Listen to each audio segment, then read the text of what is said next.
న్యూజిలాండ్తో 3 వన్డేల సిరీస్లో భాగంగా తొలి మ్యాచ్ కోసం భారత జట్టు నాగ్పూర్కు చేరుకుంది. ఛాంపియన్స్ ట్రోఫీకి ముందు భారత్ ఆడి చివరి సిరీస్ ఇదే. దీంతో ఈ సిరీస్ను సన్నాహకంగా ఉపయోగించుకోవాలని భారత్ భావిస్తోంది. టీ20 జట్టుతో పోలిస్తే వన్డేలకు భారత జట్టు భిన్నంగా ఉంది. రోహిత్ శర్మ, విరాట్ కోహ్లీ, జస్ప్రీత్ బుమ్రా, శ్రేయస్ అయ్యర్, రిషబ్ పంత్ లాంటి ప్లేయర్లు ఈ జట్టులో ఉన్నారు. ఇక ఈ సిరీస్ లో మొత్తం 3 వన్డేలు జరగనున్నాయి.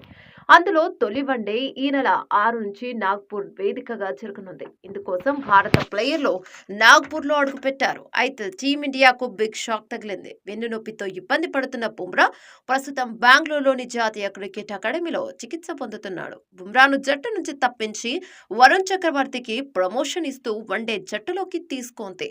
అయితే ఈ సిరీస్ లో అందరి ఫోకస్ రోహిత్ కోహ్లీ పైనే. ఫామ్ కోల్పోయి ఇబ్బంది పడుతున్న ఈ ఇద్దరికి తమకి సిరీస్ కీలకమని చేయాలి.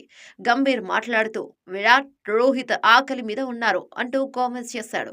కెరీర్ చివరి దశలో ఉన్న ఈ ఇద్దరికి ఇదే లాస్ట్ సిరీస్ అని చెప్పడంలో తప్పులేదు. ఇక్కడ ఫెయిల్ అయితే ఛాంపియన్స్ ట్రోఫీ ఆడినా, అక్కడ ఫెయిల్ అయితే ఇంటికి పరిమితం అవ్వాల్సిందే. దీంతో ఎలాగైనా తమ ప్రదర్శనతో విమర్శలకు చెక్ పెట్టాలని చూస్తున్నారు. ప్లేయింగ్ 11 విషయానికి వస్తే ఓపెనర్ గా రోహిత్, గిల్, వన్ డౌన్ లో కోహ్లీ, శ్రేయస్ అయ్యర్, కేఎల్ రాహుల్, హార్దిక్ పాండ్యా మరియు అక్షర్ పటేల్, కుల్దీప్ షమి, హర్షదీప్, హర్షిత్ రాణా ఈ ప్లేయింగ్ 11తో ఆడతారు అని అంచనా. పంత్, జైస్వాల్, వరుణ్ బెంచ్ కే పరిమితం కానున్నారు. చూడాలి మరి వన్డేలో దిగ్గజాలు అయిన కోహ్లీ, రోహిత్ ఏ మేరకు ఆకట్టుకున్నారో.